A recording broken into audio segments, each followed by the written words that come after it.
Subject on board. Leave the rest to us. КП Люзой-7. Один из наших без сознания. Прием. Это КП. Понял. На нас напали. Всем подразделениям. Боевую готовность. Конец связи.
Extract him.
For target.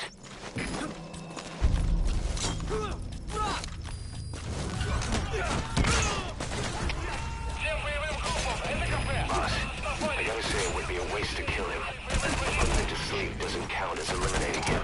Neither does knocking him out.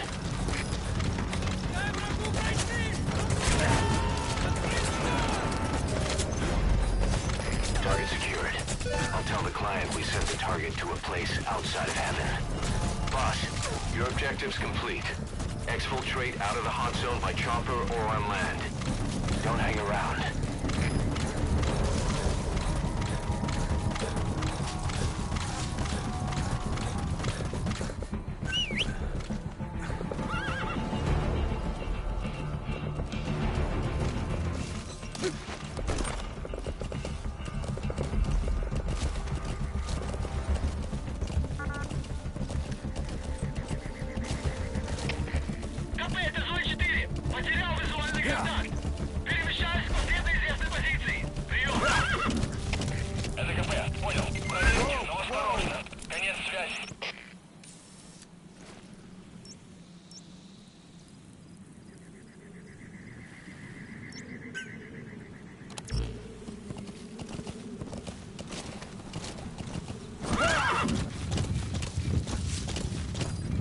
That's it. You've made it out of the hot zone. No sign of the enemy. Mission complete, boss.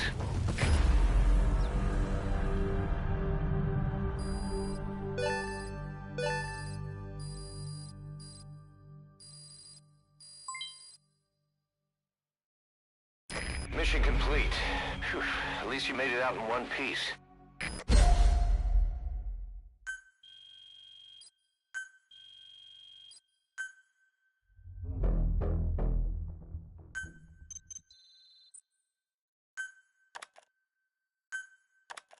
How you feeling, boss?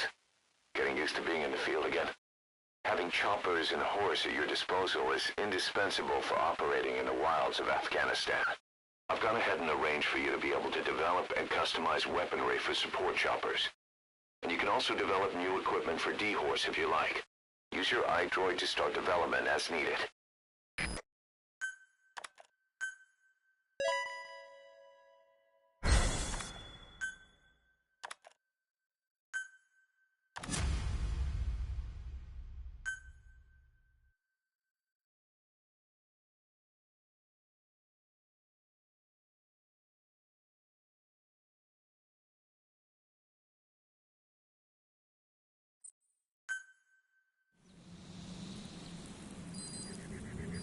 The side ops list is comprised of problems we need you to resolve. Objectives to be completed, and information gained from the soldiers and prisoners you've extracted. These aren't missions per se, but if you can take care of them when you're free, I'd appreciate it. Whoa!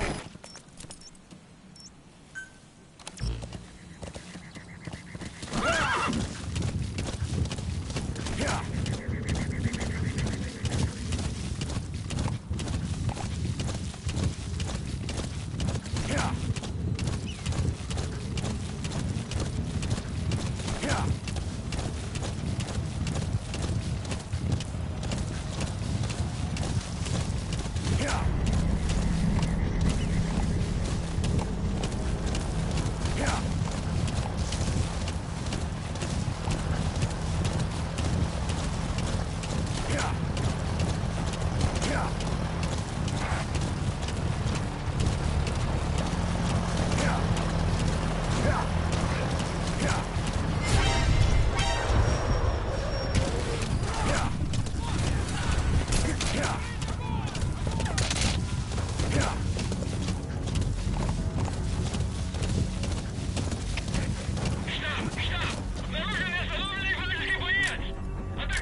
There's an English-speaking soldier somewhere in the region.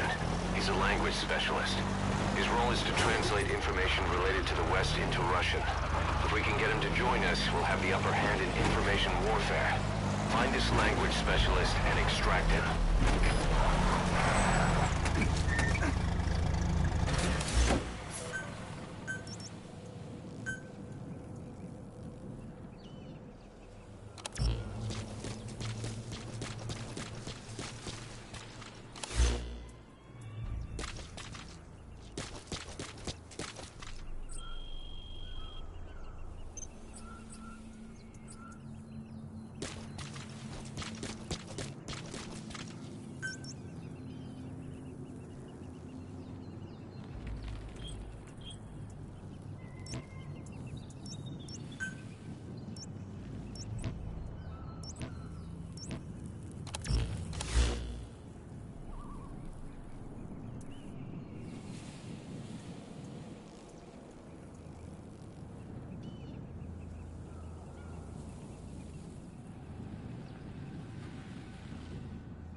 What about the unit that attacked us in the mist? You knew something about them. That wasn't my first run-in with them. It happened right before I was captured by the Soviets. We were on the zero line that day, the Afghan side, on our way back from training the Mujahideen at a mountain camp in Kunar province. There's a lot of that work in Afghanistan. Most PFs shy away from it because it draws too much attention. But for us, that was the whole point. The job itself went great. We just had to make it back to a tribal area in Pakistan. But all of a sudden, visibility got real bad. It was no sandstorm. Our point man gave this strange report. He said he could see skulls in the mist. Skulls? The next moment, he went silent. We scrambled into formation, right before his arms and legs came raining down on us. It was always supposed to be a dangerous mission, so I had Diamond Dog's very best with me. We were calling out to each other. But one by one, their voices just went dead. Whatever happened to me, I lost consciousness before I knew it. When I came to, I was in a Soviet camp, tied to an interrogation chair. Could they be some new Spetsnaz unit? No. The ones that interrogated me were just the average rank and file. Whatever group attacked us, the way they moved was just insane. That mist, appearing out of nowhere. The Soviets don't have tech like that. If they did, Ocelot would have heard about it. I doubt the West does either. Otherwise, the folks at Langley would be sleeping a lot easier. Why'd they come after you? Wish I knew. I'm the only one who survived. Though I don't think they planned it that way. If I was their target, they wouldn't have just handed me over to the 40th Army. Whatever the case, we need to watch our step until we know who they really are. And boss, if you ever do run into them again, don't try to take them on. You just get the hell out of there. When I first started dealing with Zero, with Cypher, it was a somewhat parasitic relationship. Though, a mutually beneficial one. Cypher had no army of their own, so they wanted us.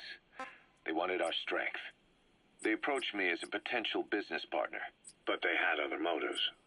Cypher coaxed us into Central America, into that U.S.-Soviet proxy war, to fuel Mother Base's growth. Once we were big enough, they'd force us to join them. That was the plan. That's why they had Paz, still Zeke. Right. And if we refused, she would use Zeke to fire a nuke from Mother Base.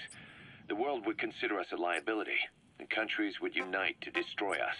We stopped the launch. And yet they still took us down. Through that fake inspection they orchestrated to cover up their sabotage. That power Cypher wanted. We don't have it anymore. So why are they still after you? Is it just the fear of leaving you alive? I don't know. Was Zero really... All I know is the man I knew wouldn't want this. What do you mean? We have to consider that it might not be Zero we're dealing with. We know virtually nothing about Cypher anymore. How big they've gotten, what they want, or even who they really are. The new mother base started out as a test drilling rig operated by a mineral resources supplier, but their project fell through. The Seychelles government was happy to hand the place over to us. It was just scrap on stilts. So with a few dummy construction companies set up as fronts, we started renovating the half-finished rig. From the outside, it looked like the project was back on rails. Kaz, you... What? I see what you're doing. Recreating the mother base we had 9 years ago. Only this time. That's right. The mother base Cypher thought they destroyed will return from the grave to kill them. We'll prove to the world that we were the victors. And if we lose again? They can't fool us the same way twice. Now our enemies are in plain sight. And when our organization gets too big, we split it across companies. Any company that draws attention gets liquidated, and its capital is back-channeled into a new company. Most PFs are small-time operations anyway. And in this business, the minnows go bankrupt all the time. We've never aroused suspicion. Plus, we have Hewick. Hewick? Human Exploitation Company. It's a business specializing in intel gathering. Think of it as a civilian intelligence agency. Kaz, that's... Remember what they were trying to accomplish at the prison facility in Cuba? That gave me the idea. We dispatch moles into conflict zones around the world, and each sets up an intel network on site. Then they stay in place to give us stable points of contact when other nations intervene in the conflicts. Hewick's strength is that it has a cutout at each level. You get your job from one guy, then you hand it off to another. No one has direct access. It's a perfect black box. Hewick members also work their way into the superpowers intelligence agencies to make sure Diamond Dogs gets work. We have those countries by the balls. That's our deterrent when we need it. Networking? In the intelligence community? Sure, that's how we've grown this far. And when you go out on missions, intel from Hewick will be there to back you up. But despite all that, Cypher has its eyes on us. The only reason I'm That wild dog, Pop. He's a tough little guy. Boss, this is no time to be playing with animals. That's why you made... What are you gonna do, boss? Yeah, to make their own surveillance work against them. I think it took some of the heat off Cyprus. Kaz. Then I just had to wait for you to save me. And I've gotten used to waiting. Kaz. That's not all. It was a good chance to scout the market. And with the West wanting the Soviets out of Afghanistan, their agencies are bursting at the seams with funding. Boss, let's start by building up our Afghan presence. Why put Mother Base in the Seychelles? We're at the center of the world here. We're all the way out in the Indian Ocean. Come on. Lebanon, Sri Lanka, East Timor, and Africa. From here, our reach extends to conflict zones the world over, including Afghanistan, of course. So it's prime real estate for a mercenary. Exactly.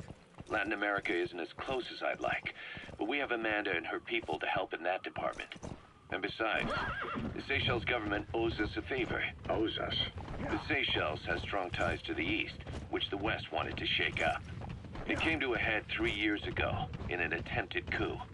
It was a force of South African mercenaries with U.S. backing behind the scenes. They were only platoon size, but South Africa is home to some heavy PFs. Too much for the Seychelles to handle. In the end, they accepted help from the Tanzanian army and quelled the coup. We set up the deal and handled on-site tactical instruction. That led to some training work for the Seychelles military. And when we put down a mutiny within their forces, well, we made a lot of people happy. They don't pay us. They just let us have a piece of their offshore territory on the promise we'll come running if something else happens. So we're bodyguards, too. It's a good setup. We can only take Mother Base so far here. We'll have to find somewhere else when this place starts getting big. Aren't you being a little hasty? Nothing hasty about it. You're back with us now. So, Kaz, the ship that took us from Cyprus, it used to be a whaler. Yeah, a Japanese vessel. How was the voyage? It was... stimulating. Well, she was part of a whaling fleet up until a few years ago. Her displacement isn't anything to write home about, but she can really move. She still had plenty of life left in her, but then the work dried up. Global opposition to whaling has been mounting for years. Is that right? The push to ban it has been gaining traction for a little over a decade. Individual species came under protection as the years went on. And then 2 years ago, the IWC adopted a moratorium on commercial whaling. Several countries, That's the target. Japan, fought it to the bitter end. But eventually, most whaling companies had no choice but to throw in the towel. You ever tried whale snake? Can't say that I have. When I was a kid in Japan, practically everything.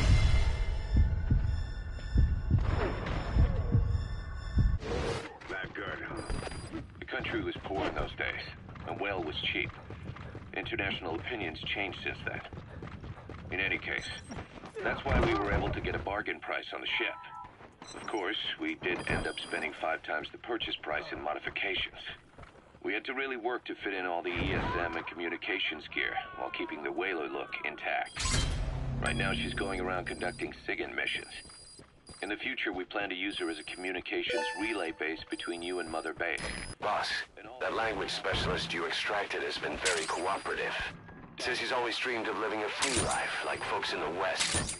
What are the odds, huh? I've gone ahead and placed him in the support unit. His job is Russian interpretation. Now you'll know what Soviet soldiers are saying. You can even interrogate them. Should give you an edge in the mission. True of the Star of Bethlehem flowers you laid on the boss's grave. They represent innocence, as well as chastity, yielding to no man while maintaining one's virtue. In other words, staying loyal to something.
Roger.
squad.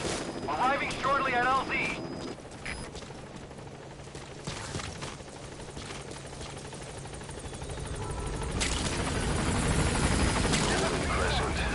Station at LZ. Type of medicinal plant. We can use that to make tranquilizer rounds more potent.